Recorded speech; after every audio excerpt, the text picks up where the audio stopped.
हम लोग आज के वर्णन हम लोग एक मत्ती की पुस्तक हम लोग उसका 16 अध्याय को हम लोग निकालेंगे। उसमें बड़ी इम्पोर्टेंट बात है, उसमें हम लोग कुछ बातों हो सकता करने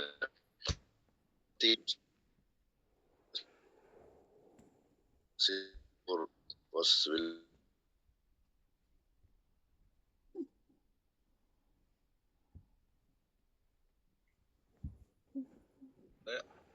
और सदुकियों ने पास आकर उसे परखने के लिए उससे कहा कि हमें आकाश का कोई चिन्ह दिखा।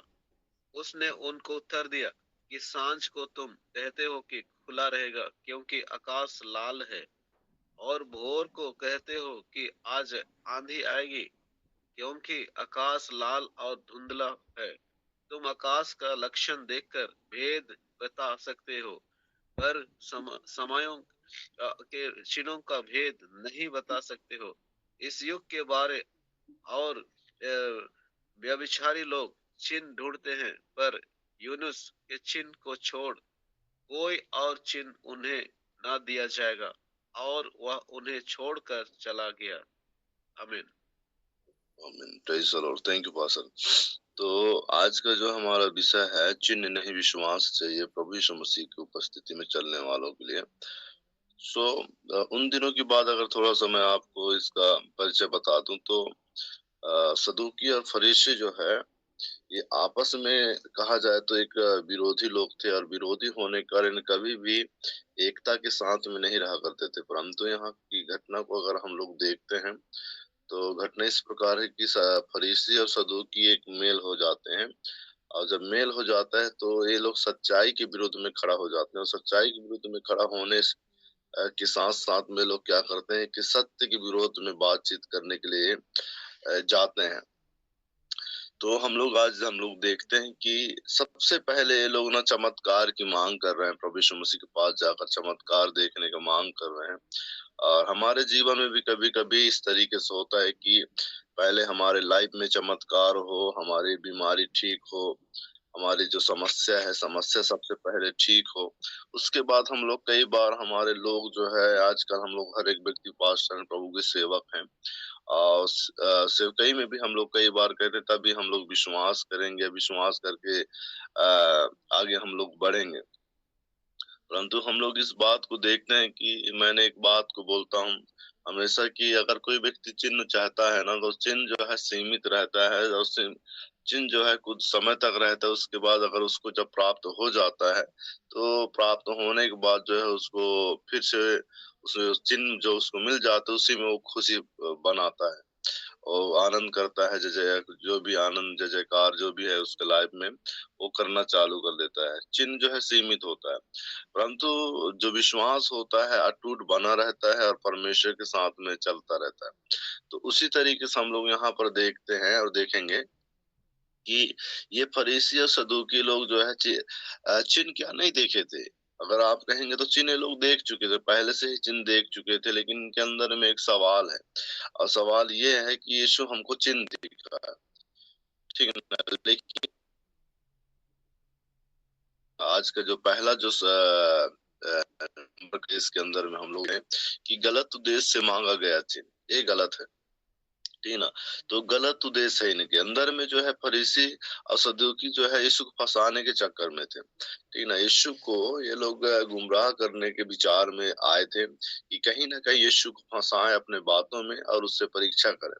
इनका उद्देश्य नहीं था कि हम लोग चिन्ह प्रभु यीशु मसीह से देखें, यीशु मसीह हमको कुछ चिन्ह दिखा। ये पहले से ही प्रभु यीशु मसीह के हाथों के द्वारा जो है उनके लाइफ के द्वारा जो है बड़े-बड़े चिन्ह देख चुके थे। अंधे देख रहे थे, लंगड़ा चल रहे थे, बहरा सुन रहे थे, मुर्दा जिलाया जा रहा था, कंगालों को समाचार सुनाया जा रहा था, पापी लोग मन फिरा रहे थे। ये सारे घटनाएं को लोग देख चुके थे। फिर भी ये लोग यीशु मसीह के पास आकर क्या चिन्ह मांग रहे थे। इसलिए ये चिन्ह के अगर आखिरी पद को अगर आप पढ़ते हैं, चौथा पद को, तो उनको साफ-साफ कहते हैं, इस मतलब साफ-साफ उनको डायरेक्टली कहा जाए उनको नहीं, लेकिन एक दृष्टांतों के समान क्या बोलते हैं, इस युग के बुरे लोग, ठीक ना? और बेविचार, इसका मतलब है कि दोनों लोगों को फंसा दिया प्रभु यीशु ने।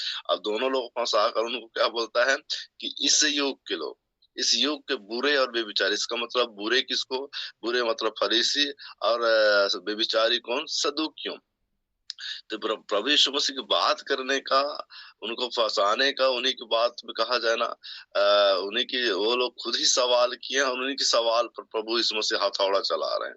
और इसका मतलब हथौड़ा चलाने का मतलब इसलिए है, हम लोग जानते हैं कि परमेश्वर का वचन जो है, परमेश्वर का वचन कहता है कि वो हथौड़ा है। परमेश्वर का वचन हथौड़ा है। अगर गलत रास्ते में जो व्यक्ति चलता है, अगर परमेश्वर का वचन जो भी व्यक्ति सुनता है, उसका जीवन बदल जाता है। तो परमेश्वर का वचन तलवार भी हम लोग देखे आर पार छेद देता है। तो प्रभु यीशु मसीह के बोलने का तरीका ये नहीं कि उनका बदनाम करना, उनको बुरा करना, परंतु परमेश्वर प्रभु यीशु मसीह उनसे चाहे उम्मीद रखता था कि अगर ये लोग मेरे बातों को अगर समझ जाए तो ये उद्धार पाएंगे। हालेलुया। तो प्रभु यीशु मसीह के महान उद्देश्य था उनके लिए। तो हम लोग पहला पद में ना सबसे पहले इस बात को हम लोग देखते हैं कि कभी भी हो हम लोग गलत उद्देश्य के लिए नहीं मांगना चाहिए चिन्ह, कोई भी चिन्ह उद्देश्य के लिए नहीं मांगना चाहिए। आपको जो चाहिए उसके विषय के लिए प्रार्थना करना चाहिए। कई बार बोलते हैं कि अगर प्रभु आप ये कर देंगे ना, तभी मैं आप पर विश्वास करूं। ठीक, अच्छी बात है, लेकिन हम लोग बहुत सारे लोगों की गवाही मैंने सुना है, प्रभु आप ये कर दो, वो कर दो, तभी मैं, मेरा कुछ चिन्ह दिखा दो प्रभु, मैं तब आप पर विश्वास करूंगा, मैं आपके आगे तरफ बढ़ूंगा। कई बार हम लोग बाइबल में देखते हैं कि याकूब, उत्पत्ति की पुस्तक में यदि आप जाते हैं तो याकूब भी प्रभु से प्रार्थना करते, कुछ चिन्ह मांगते हैं। ठीक ना? तो बहुत सारे लोग हैं जो, एक गिदोन नामक एक व्यक्ति है, वो भी चिन्ह मांगते हैं। तो बाइबल में पुराना नियम में बहुत सारे परमेश्वर के दास रहे कि ये लोग परमेश्वर से कुछ ना कुछ चिन्ह मांगे, अगर तू सही में परमेश्वर, तू सच में परमेश्वर है। तो मूसा भी इसी बात को चिन्ह मांगे हैं। तो बहुत सारे परमेश्वर के दास लोग चिन्ह मांगे। तो कई बार हम लोग भी पुराना नियम में देखते हैं कि अगर वो परमेश्वर के दास चिन्ह मांगा तो हम लोग, लेकिन अगर उस चिन्ह के बारे में अगर बोल बात करेंगे और आज के चिन्ह में, तो प्रभु यीशु मसीह का तो कहने का तत्पर गलत हो जाता है। मतलब इसमें बुरा और बेविचारी लोग क्या करते हैं? चिन्ह ढूंढते हैं। तो इसमें हमको समझना बहुत जरूरी कि हम परमेश्वर से क्या उम्मीद रखते हैं। सब कुछ देखने के बाद हमने, अभी अगर मत्ती, मरकुस, लूका, यूहन्ना की पुस्तक को यदि हम लोग पढ़ते हैं, तो इन पुस्तकों में पूरा प्रभु यीशु मसीह के जीवन में जो जीवन के द्वारा जो किया गया सेवकाई है, और खास करके लोगों की इस तरीके से शुरू से अगर आप लोग देखेंगे तो शुरू से बहुत सारी बातों को प्रभु यीशु मसीह शिक्षा दिए हैं। बहुत सारे शुरू से अगर देखें, जैसा ही बपतिस्मा लिए और बपतिस्मा लेने के बाद सेवकाई में आए, सेवकाई के बाद चिन्ह चमत्कार करना चालू किए, यूहन्ना पकड़वाया गया, यूहन्ना पकड़वाने के बाद आगे तरफ हम लोग देखने पूरा घटना जो है चिन्ह चमत्कार के द्वारा, चेला बनाना, चेलों के हाथों के द्वारा बड़े बड़े चिन्ह चमत्कार करना, ये सारे घटनाएं हो रही थी। और सारे घटनाएं होने के बाद भी ये सदूकी फरीसी लोग आकर प्रभु यीशु मसीह से के विरोध में बात करते हैं, कहते हैं कि हमें कोई चिन्ह दिखा। ये विरोध में है। ठीक ना? तो कई बार आप पास्टर हैं, हम लोग सेवक हैं, कई बार हमारे साथ में भी इस तरीके से घटना घटता है।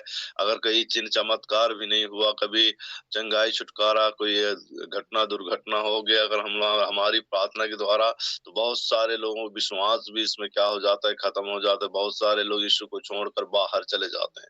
कई बार हमने अपने सेवकाई में, अपने हमारे क्षेत्रों में मैंने देखा है सारी घटनाएं। चिन्ह चमत्कार का होना बहुत जरूरी है। अगर एक आप साधारण तरीके से कई करेंगे तो उसमें भी लोगों का झुंड नहीं हो पाता है कई बार। तो इस तरीके से बहुत सारी बात है, ठीक है। लेकिन हमारे प्रभु यीशु मसीह ना, इनकी कठोरता के अनुसार से जो है पर प्रभु यीशु मसीह इनको जवाब देते हैं, ठीक ना। और ये फरीसी लोगों को अगर बात कहा जाए तो फरीसी लोग जो है एक धार्मिक अगुआ थे ये लोग, ठीक ना। वचन को अच्छे तरीके से जानकारी रखते थे, नॉलेज रखते थे। अगर कोई बाहरी शिक्षा को अगर कोई देता तो लोग विश्वास नहीं करते, ठीक ना। तो ये धार्मिक लोग थे, लेकिन इनका मन कठोर था।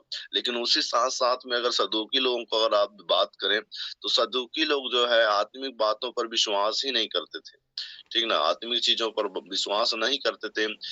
क्या होगा, क्या नहीं होगा, नरक है, स्वर्ग है, ठीक ना। इसको कहा जाए ना, साफ साफ कहा जाए, जो संसार में जो परमेश्वर को नहीं जानते, नहीं विश्वास करते हैं, ठीक ना, ऐसे लोगों को साफ साफ कह सकते हैं, ठीक ना। तो ये सदूकी लोग, लेकिन अब दोनों धार्मिक और अधार्मिक व्यक्ति के साथ में कोई मेल जोल ये लोग नहीं रखते थे।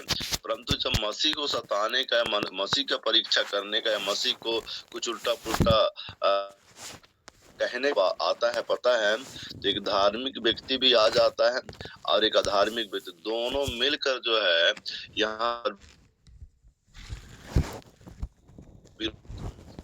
अपने लाइफ में यदि आप अच्छे तरीके से जीवन व्यतीत करते हैं, तो कई में है सेवा करते हैं, परमेश्वर के भय मानते हैं, परमेश्वर के वचनों को आप खराई से अच्छे बातों को बताते रहते हैं, सही वचन, तो कई लोग जो है बीच में आकर एक अच्छा पास्टर या अगुआ के विरोध में बात करना चालू कर देते हैं।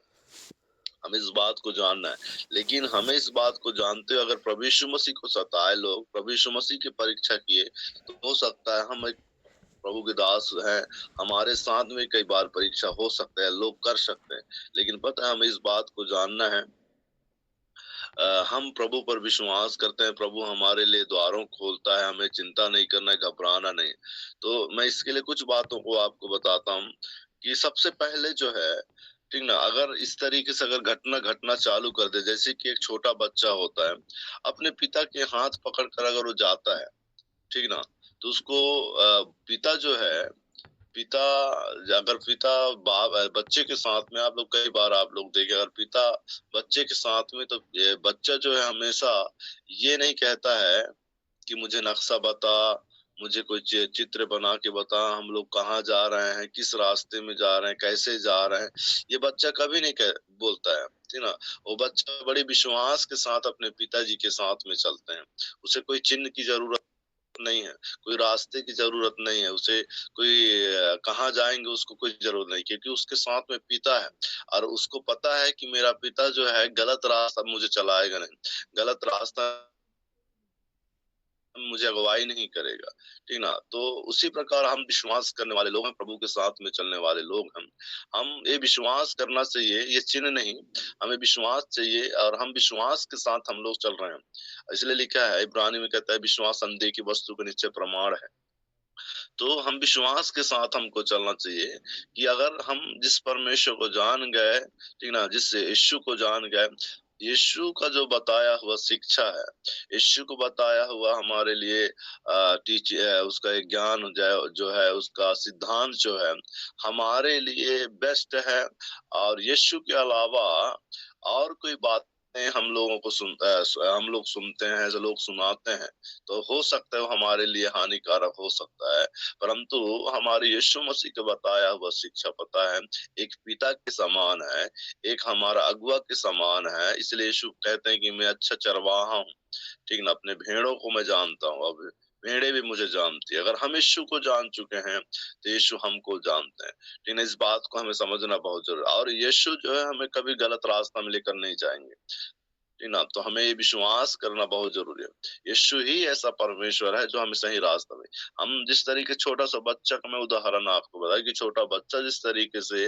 अपने बाप को चिन्ह नहीं मांग रहा है, अपने बाप को रास्ता नहीं पूछ रहा है, ठीक ना, हम कहाँ जाएंगे, कोई मैपिंग नहीं कर रहा है। अगर हम कहीं जाते हैं तो आजकल मैपिंग करना चालू कर देते हैं, तो उसी प्रकार हमको एक छोटा बच्चा के समान, इसलिए बाइबल कहते जब तक तुम छोटे बच्चे के समान ना बनो, ठीक ना, तो परमेश्वर के राज में नहीं जा सकते। तो जब तक हम लोग इधर आने के बाद, इस दुनिया में थोड़ा सा पढ़ाई लिखाई करने के बाद हम लोग थोड़ा सा बुद्धिमान बन जाते हैं, ठीक ना, थोड़ा सा क्या बाइबल की नॉलेज हो गया तो इतना ज्यादा बहुत ज्यादा हो जाते हैं, ठीक ना। और आजकल इतना ज्यादा दुनिया में शोर मचा हुआ है, आजकल अन्य भाषा का और दशमांश का या एक से एक शिक्षा देना चालू कर दिए लोग, कई तरीके से ज्ञान बांट रहे हैं लोग, ठीक है। तो हमको इस बात को समझना बहुत जरूरी है कि हम छोटा सा बच्चा बन जाए जिसको कोई नॉलेज नहीं है, तो वही यीशु है, और वही यीशु के हिसाब से हमको अपने जीवन को व्यतीत करना चाहिए, यीशु को समझ के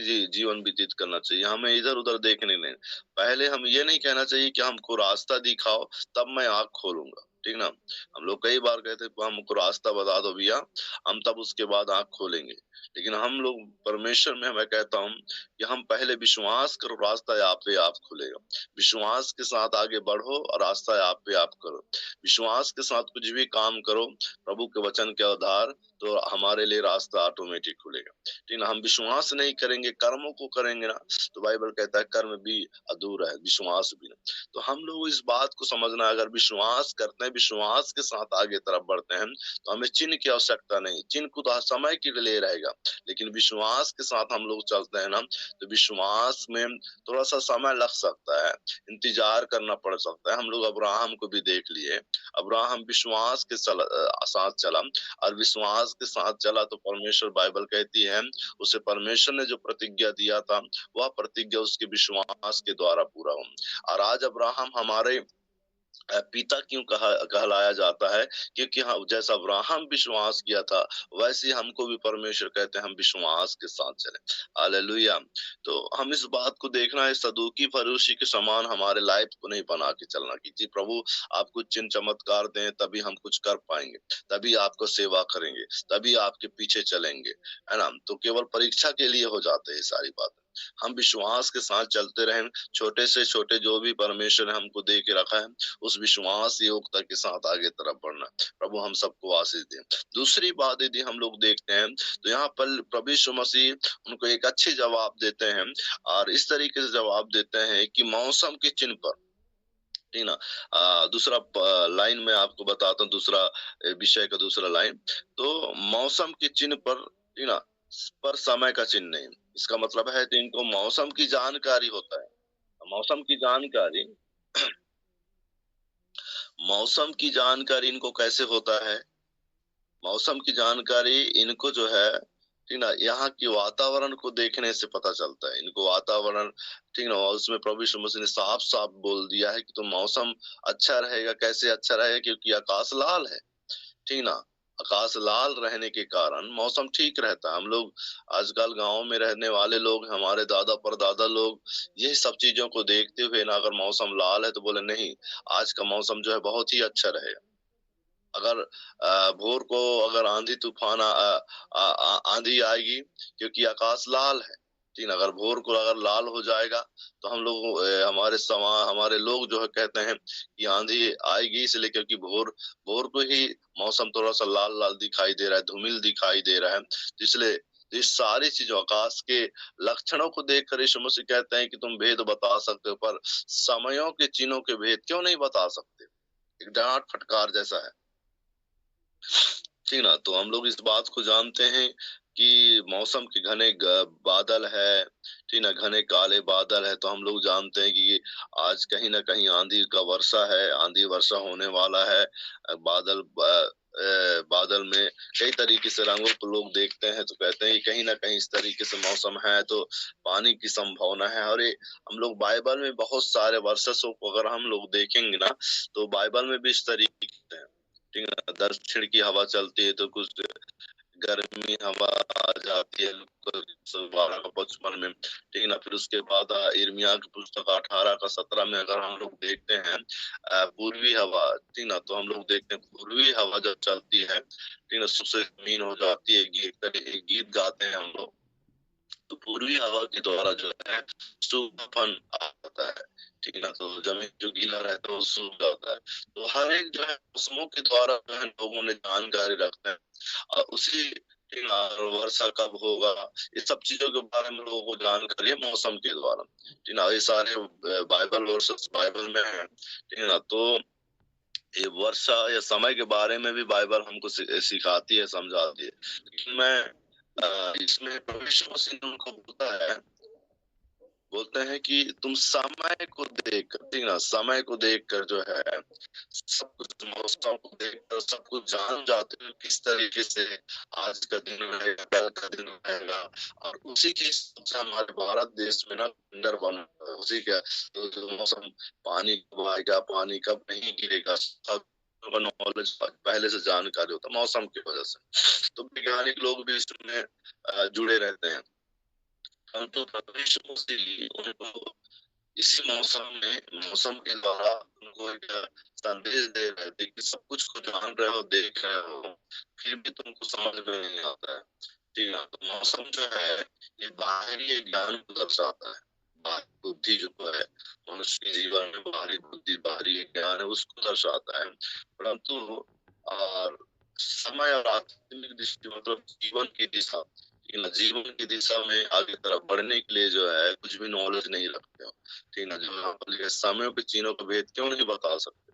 ये समय जो है हमारे आत्मिक दृष्टि की ओर जो है लेके जाती है, और हमें अपने जीवन के बारे में, मनुष्य के जीवन के बारे में, इस दुनिया के जीवन के बारे में हमको जानना बहुत जरूरी है। हम लोग बाहर बाहर चीजों, भौतिक चीजों के बारे में बहुत नॉलेज रखते हैं। हम लोग कैसे पैसा कमाया जाएगा उसके लिए हम लोग पढ़ाई भी करते हैं, है ना।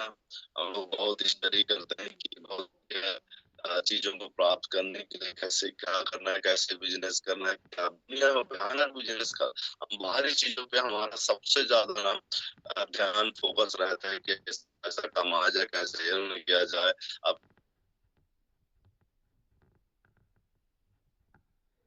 तरीके से पैसा इकट्ठा किया जाए, किस तरीके से और अपने बच्चों को पढ़ाया जाए, पूरा बाहरी चीजों का ज्ञान हमारे पास बहुत हो गया है, ठीक ना।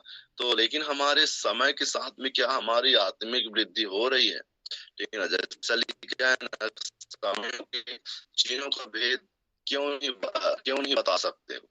इसका मतलब है कि तुमको नॉलेज बाहर का है, लेकिन साथ साथ में समय का नॉलेज होना बहुत जरूरी है। जीवन की दिशा की नॉलेज बहुत जरूरी है। आपके आत्मिक जीवन के बारे में होना बहुत जरूरी है। आप कैसे जी रहे हो उसके बारे में आपको नॉलेज नहीं। बाहरी तो बहुत ज्ञान है आपके पास, बाहरी बहुत समझ है आपके पास, बहुत कुछ जान है, ठीक है ना। बाहरी बात बहुत कर लेते, लेकिन आत्मिक बातें, आत्मिक समझ आपके पास नहीं है। तो वही बात लिखा है कि बाहरी नहीं समझना चाहिए, बाहरी बातों की इतना ज्यादा ध्यान नहीं लगाना चाहिए, लेकिन हमें आत्मिक समझ भी होना चाहिए, आत्मिक बातों की ज्ञान होना बहुत जरूरी है। और वही प्रभु यीशु मसीह उनको बताते हैं, और वहां पर कहते हैं कि मसीहा आ चुका उन दिनों में। अब अगर कहेंगे ना तो यीशु मसीह आ चुके थे, और उनके बीच में चिन्ह चमत्कार चालू हो गया था, बीमार चंगे हो रहे थे वहां पर, लोगों के बीच में पश्चाताप का प्रचार हो रहा था, लोग मन फिरा रहे थे, लोग पापों को छोड़कर प्रभु यीशु मसीह की ओर आ रहे थे, ठीक है। परमेश्वर का राज्य आ गया था। ये था यीशु के साथ में सारे लोग काम कर रहे हैं, पर मतलब हम लोग अंतिम स्टेज में आ गए हैं। मतलब अगर देखें तो चंगा ही मिलना, 5,000 लोगों को खिलाना, पानी पर चलना, और कई प्रकार के शिक्षा दे, दृष्टांत, बहुत सारे चीज कर चुके हैं, चुके ये आगे तरफ के संदेश है। तो सारी घटना सारे बातों को प्रभु यीशु मसीह बता दिए हैं, ठीक है। लेकिन फिर भी लोग जो है अपने हृदय को कठोर कर चुके थे। तो आज का जो समय है, हमें इस बात को समझना बहुत जरूरी है। आज हम सब देख चुके हैं, ठीक है ना, चिन्ह चमत्कार देख चुके हैं, पश्चाताप का प्रचार हम लोग देख चुके हैं, परमेश्वर के राज के बारे में संदेश सुन चुके हैं, ठीक ना। फिर भी ये सदूकी और फरीसी क्यों नहीं पहचान पाए, इतना कठोर क्यों कर लिया, और कठोर होकर किस तरीके से सवाल किए हैं ना, ये बहुत गहरी बात है। और इसी बात को हमें समझना बहुत जरूरी है। आज के दिनों में हमें इस आत्मिक बातों को हमें समझना बहुत जरूरी है। हमारे आज के लोगों के जीवन को देख लीजिएगा, आज आत्मिक चिन्ह क्या चीज है, इस बात को आपको समझना बहुत जरूरी है। आज लोग जगह जगह में लोगों का प्रेम ठंडा पड़ते जा रहा है, मत्ती के अनुसार से 24:12 मत्ती के पुस्तक में लिखा है, बहुतों का प्रेम ठंडा हो गया। आज प्रार्थना का बोझ खत्म हो गया, सेवा करने का बोझ खत्म हो गया आज लोगों के अंदर में। पहले का दिन में लोग जगह जगह में जाकर पत्रिका प्रचार करते थे, ठीक ना। जगह जगह में जा किसी को नहीं डरते थे। अगर 15 लोगों के बारे में कहा जाए तो उनको वहां के लोग जो है, अच्छे अच्छे लोग जो है, उनको एक शब्द है मत्ती में प्रेतों की पुस्तक उसका 5 अध्याय का हम उसका 29 पद को पढ़ते हैं ना, तो वहां पर 29, 27 और 28 और 29 पद को हम लोग पढ़ते हैं, तो वहां पर कुछ लिखा है, मैं पढ़ता हूँ, आप लोग सुनिएगा। उन्होंने उन्हें लाकर महासभा के सामने खड़ा कर दिया। तब महायाजक ने उनसे पूछा, क्या हमने तुम्हें चिताकर आज्ञा ना दी थी कि तुम इस नाम से उपदेश ना करना? तो अभी देखो, तुमने सारे यरूशलेम को अपने उपदेश से भर दिया है, और उस व्यक्ति का लहू हमारे गर्दन पर लाना चाहते हो। तब पतरस और अन्य प्रेरितों ने उत्तर दिया, मनुष्यों की आज्ञा से बढ़कर परमेश्वर की आज्ञा का पालन करना हमारा कर्तव्य है। आमीन। इस बात को समझिएगा, या हम लोग कई बार पढ़े हैं, लेकिन इस बात को मैं इसलिए बोल रहा हूँ क्योंकि इन अंतिम दिनों में हमारा जो है प्रार्थना है, हमारा जो है वचन का सेवकाई का जो काम है, हमारा जो बोझ है, ठीक है, पतरस का बोझ और हमारा बोझ को अगर हम लोग थोड़ा सा चेक करते हैं तो हमारा बोझ क्या है। आज हमारा सेवकाई का बोझ देखिए, हमें कोई आज सता रहा है तो हम लोग शांत हो गए हैं, चुप हो गए हैं। हम लोग अगर कोई अभी वो सरकार बोल दिया कि वचन का प्रचार करना, लोगों को गवाही देना आज का सख्त मना है, आप नहीं तो आजकल के इन बातों को सुनकर, सरकार की बातों को सुनकर हम लोग शांत हो गए हैं। 15 लोगों के जमाने का अगर परसिक्यूशन, वहां की सताव को अगर हम लोग देखते हैं तो उन दिनों में वहां पर कुछ भी आज के लेवल में और उन दिनों के लेवल की अगर बात कहा जाए तो आज भी हमारे भारत में, दूसरे देश की बात नहीं कर, हमारे इधर की बात है तो कुछ भी नहीं। यहाँ तक कि थाना में ना बंद करेंगे, मृत्यु नहीं दे सकते, लेकिन वहां पर तो प्रभु के चेले लोगों को लोग आरी से काट दिए, लोगों को उनको मसाल बना कर उनके शरीर में कपड़ा बांध कर उनको लाइट करके जला देते थे लोग। उनको बैलों के साथ में लड़ाई करने के लिए मैदानों में उतार देते, लेकिन उन्होंने सुसमाचार सुनाने के लिए पीछे नहीं गए, उन्होंने आगे बढ़े। तो इन दिनों में जो है बहुतों का प्रभु के प्रति ना प्रेम ठंडा हो गया, बहुतों के प्रति बोझ खत्म हो गया, सेवा का बोझ खत्म हो गया, समर्पण खत्म हो गया। तो इन दिनों में सारे चिन्ह को हम लोग देख रहे हैं आज, और यही सारे आत्मिक चिन्ह हैं, चिन्ह जो आज के समय में घट रही है। आज लोग जो है सही वचन के प्रति नहीं, आज गलत गलत वचन को इंटरप्रिटेशन करते हैं, लोग इधर उधर करके सिखा रहे हैं। लोग बहुत जो है कलेश और परीक्षाओं में, और बहुत सारे लोग अच्छे सेवक लोग जो है विरोध में फंस जा रहे हैं, ठीक ना। सारे भविष्यवाणियां पूरी हो रही है, केवल किसके कारण? विश्वास के कारण। आज बहुत सारे लोगों में जो है आत्मा का फल तो है, और बहुत सारे लोगों में आत्मा का फल आज भी नहीं है। लोगों ने आजकल इंसान के साथ बैर भाव करना चालू कर दिए। बहुत सारे लोग इन दिनों में संस्था के विरोध में, पास्टरों के विरोध में, विश्वासियों के विरोध में आज एक से एक बात कर रहे हैं लोग, ठीक ना। आज एक से एक बदनाम कर रहे हैं लोग। हमें इस बात को हमें समझना बहुत जरूरी है, ठीक ना। तो बहुत सारे घटनाएं को हम लोग देख रहे हैं, ठीक ना। बहुत सारे आज इधर उधर घटनाएं घट रही है, इन सारी बातों को हमें समझना बहुत जरूरी है, ठीक ना। और उसके बाद हमको आज अपना समय को हम लोग गंभीरता के साथ नहीं ले पा रहे हैं, ठीक ना। ये सारी बातें आज के समय में हम जो सेवा करते हैं, हम बोलते हैं हमारे लिए समय बहुत इंपॉर्टेंट है। समय मतलब पैसा रुपया कमाने के, समय बहुत इंपॉर्टेंट। हम लोग समय को सबसे ज्यादा जो है पैसा रुपया कमाने के लिए जो डाल दिए हैं। तो ये सब चीजों को अगर हम लोग देखते हैं तो कहीं ना कहीं जो है हमारा जो है जीवन जो है ना बदल चुका है, ठीक ना। मैं तीसरी बात आपको बताता हूँ। तीसरी बात जो है योना का चिन्ह, क्रूस और पुनरुत्थान, ठीक ना। और यहाँ पर प्रभु यीशु मसीह यही बात को बताया। हम लोग इस बात को जानते हैं कि योना का जो चिन्ह था ना, वो है, ठीक ना, मछली के पेट में 3 दिन तक रहना। उसी तरीके से यीशु मसीह जो है 3 दिन तक कब्र में रहेगा, फिर उसके बाद पुनरुत्थान, ठीक ना। पुनरुत्थान मतलब मरने से, मर कर जी उठना। और सबसे बड़ा जो है चिन्ह जो है हमारा ना, यही है यीशु का जी उठना, ठीक ना। ठीक है, तो क्रूस जो है हमारे लिए महत्वपूर्ण रखता है, क्योंकि लिखा है कि क्रूस का कथा नाश होने वालों के लिए मूर्खता है, ठीक ना, परंतु जीवन पाने वालों के लिए जीवन। इस बात को हमें समझना बहुत जरूरी है कि हर एक मसीह लोगों का, कि जो क्रूस का अर्थ है कि प्रेम का प्रमाण है, जो यीशु मसीह हमसे प्रेम लिखा। क्रूस का अर्थ है कि पापी की क्षमा, उद्धार का हमारे लिए द्वार है। तो इसलिए क्रूस को जो स्वीकार करता है, ठीक ना, और उसे किसी चिन्ह का आवश्यकता नहीं है।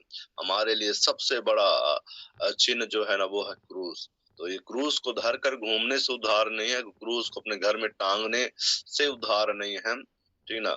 तो क्रूस का मतलब होता है क्रूस पर विश्वास करने से है हमारा उद्धार। और क्रूस के पीछे मतलब यीशु मसीह मेरे लिए मारा गया, गाड़ा गया, तीसरे दिन मुर्दों में से जी उठना, यह हमारे लिए सुसमाचार है और यही सुसमाचार जो है पूरे जगत के लोगों की आवश्यकता है। सबको आवश्यकता है कि सब लोग क्रूस के तले आए और सब लोग अपने पापी अवस्था से उद्धार पाएं, यीशु मसीह पर विश्वास करें, ठीक है ना? और यीशु मसीह पर विश्वास करके जो है परमेश्वर के राज के साथ में ज्वाइनिंग ले लें। यह हमारे लिए सुसमाचार है और यही बात को प्रभु यीशु मसीह भी कहते हैं उन सदूकी और फरीसियों को, तुम्हें और कोई दूसरा चिन्ह नहीं दिया जाएगा। चिन्ह केवल जिस तरीके से योना 3 दिन तक उसमें रहा, वही चिन्ह जो है आखिरी का हर एक विश्वास करने वाले को, हमारा और कोई दूसरा चिन्ह हमें ढूंढने की आवश्यकता नहीं है। अब इन दिनों में हमें केवल केवल जो है इसी क्रूस के तले हमको अपने जीवन को बना के रखना है। और अगर कोई व्यक्ति क्रूस के अलावा दूसरा चिन्ह ढूंढना चालू कर देता है, दुनिया की चीजों को ढूंढना चालू कर देता है, ठीक ना, तो मैं जहां तक सोचता हूँ कहीं ना कहीं वो भटक रहा है। अब उसे क्रूस के पास आने की जरूरत है। हमें ये बात को कहना चाहिए, हमें प्रभु आप चाहिए, प्रभु हमें यीशु को चाहिए, हमें मैं चिन्ह नहीं चाहिए, मैं आपको चाहता हूँ। अगर यीशु को जो व्यक्ति अपना लेता है, यीशु मसीह में सब कुछ है, ठीक ना, स्वर्गीय धन, पृथ्वी का धन, ठीक ना, दोनों जगह का जो धन है यीशु मसीह में है। इसलिए हमें किसी चीज की जरूरत नहीं है। हमें यीशु में बने रहेंगे, यीशु के पीछे चले रहेंगे तो यीशु सृष्टि करता है। अगर विश्वास योग के साथ विश्वास के साथ चलेंगे, हमने बाइबल में बहुत सारे विश्वास के साथ चलने वाले योद्धाओं के लाइफ को हमने देखा है। प्रभु उनको विश्वास के साथ उन्होंने चला और परमेश्वर उनको विश्वास के साथ उनकी सारे नीड्स को, ठीक ना, पूरा किया। इसलिए मसीह में सब कुछ छिपा हुआ है, ठीक ना, इसलिए लिखा है असीम धन, बाइबल में लिखा असीम धन। इसका मतलब है कि हम लोग इसको तौल नहीं सकते है ना, वो सब चीज छिपा हुआ है मसीह में। इसलिए लिखा है आकाश और पृथ्वी के सारा अधिकार, चाहे धन हो, चाहे मान सम्मान हो, चाहे कुछ भी चीज हो इस दुनिया का, यह स्वर्ग है, सब कुछ मसीह यीशु में है। और यीशु मसीह राजाओं का राजा है, प्रभु प्रभु है। उस राजा के सामने हमें घुटना टेकना, उस राजा को अपना प्रभु मानना, उस प्रभु को अंगीकार करना और उसके पीछे हमको चलना है। बड़ी गंभीरता के साथ इन अंतिम दिनों में इस 2026 में अपने जीवन को समर्पण के साथ आगे तरफ चलाएं। प्रभु आप सबको आशीष देवे। आइए मैं छोटे रूप में आप सबों के लिए दुआ करता हूँ। अनुग्रहकारी परमेश्वर पिता, आज के वचनों के लिए धन्यवाद करते हैं। आपने जो वचन हमको दिया है परमेश्वर, सदूकी फरीसी के समान नहीं, चिन्हों को देखने वाला नहीं, परंतु प्रभु विश्वास उस क्रूस के तले प्रभु बने रहने के लिए प्रभु हमें ताकत शक्ति दे, जो सब कुछ प्रभु मसीह यीशु में छिपा हुआ है प्रभु जी। चाहे आर्थिक हो, चाहे आत्मिक है, हो उपलब्धि हो, दुनिया की सारे चीजें मसीह यीशु में छिपा हुआ है प्रभु। हम उसी विश्वास के साथ निरंतर इस 2026 में आगे तरफ चलने के लिए प्रभु आप सहायता करें खुदा। धन्यवाद करते हैं हर एक भाई बहने संस्था को प्रभु ब्लेस कर खुदा, आशीष करे, अच्छे लीडरशिप करने के लिए प्रभु हर एक जन को सहायता कर। महिमा आदर आपको मिले, यीशु के नाम से प्रार्थना मांगते हैं पिता, आमेन आमेन आमेन।